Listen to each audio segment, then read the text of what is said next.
Halo semuanya, di video kali ini dan video-video selanjutnya kita akan belajar tentang control flow, di mana control flow ini dibagi dari beberapa kategori. Yang pertama ada for in loops, kemudian ada while loops, kemudian ada switch case dan juga if else atau if statement. Ya, kemarin karena kita udah belajar di collection seperti array, set, dan dictionary. Nah, di data collection ini nanti bisa kita gunakan di control flow sini untuk sebagai contoh atau sebagai contoh. Oke, yang pertama kita akan buat dulu contohnya. Misalkan kita buat names, kemudian isinya kita buat string.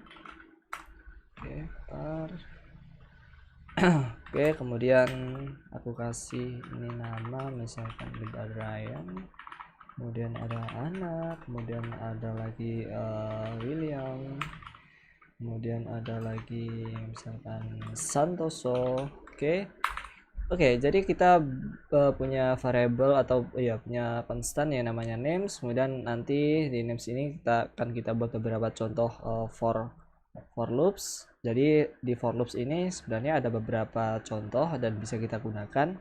Oke, contoh yang pertama saya bisa pakai langsung kita names in nama variable atau nama arraynya names, kemudian kita langsung print di sini juga bisa.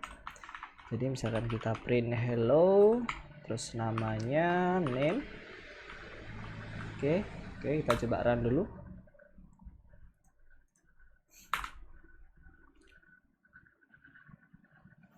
Oke, berhasil. Jadi di sini akan ditampilkan. Jadi name ini adalah mewakili di tiap-tiap value di arraynya. Oke, contoh yang kedua. Kalau kita ingin mendapatkan indeks dari arraynya, kita juga bisa pakai cara seperti ini. Jadi kita pakai gini, kita masukkan indeksnya, kemudian ini name sama seperti yang di atas, cuman bedanya di sini. Jadi kita ambil variable names, kemudian kita pakai enumerate. Oke. Di sini kita udah bisa mengambil indeksnya di sini. Jadi misalkan indeksnya ini indeks, kemudian kita kasih lagi hello name. Oke, seperti ini. Kita coba jalankan. Oke, berhasil. Jadi kalau misalkan kita sewaktu-waktu ingin mengubah names di sini, kita bisa pakai indeks seperti ini. Oke.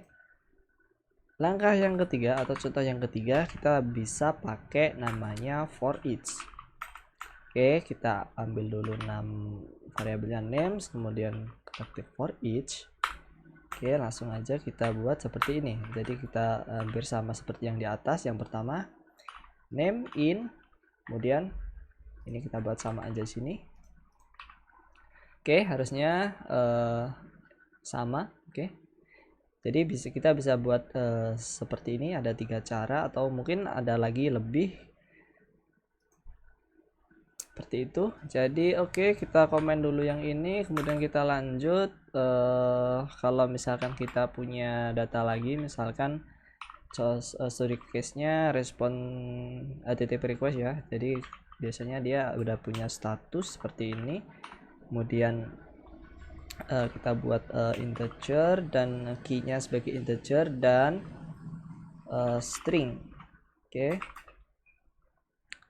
Jadi nanti ini 200, misalkan aku kasih 200, kemudian deskripsinya nanti statusnya adalah oke. Kalau 201 dia statusnya created, kemudian kalau misalkan 400 dia itu adalah bad request, kalau 404 dia adalah not found.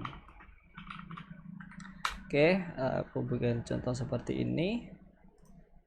Kemudian ini agak sedikit berbeda karena ini berjenis dictionary. Kalau yang atas ini kan berjenis array. Jadi kita ingin mengambil nilai dari key-nya dan juga value. Kita bisa pakai for seperti ini. Jadi hampir sama dengan yang ini, dengan yang indeks ini. Jadi kita ambil key-nya di sini, kemudian string yang di sini kita mungkin deskripsikan sebagai description. Oke.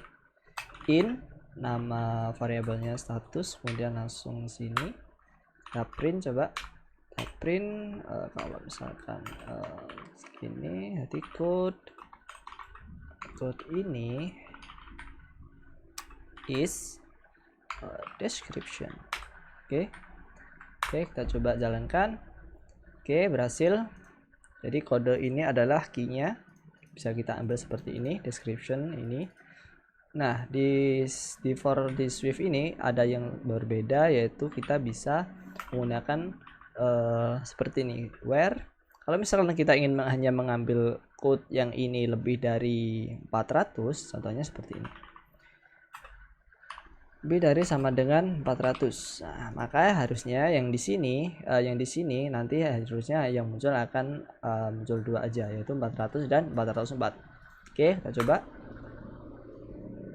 Nah, oke, jadi seperti itu. Oke, selanjutnya kita juga bisa, kalau loop itu kita yang seperti yang kita pelajari sebelumnya, kita bisa pakai range operator. Jadi contohnya seperti ini, in misalkan 1 sampai dengan 5, kemudian kita print i.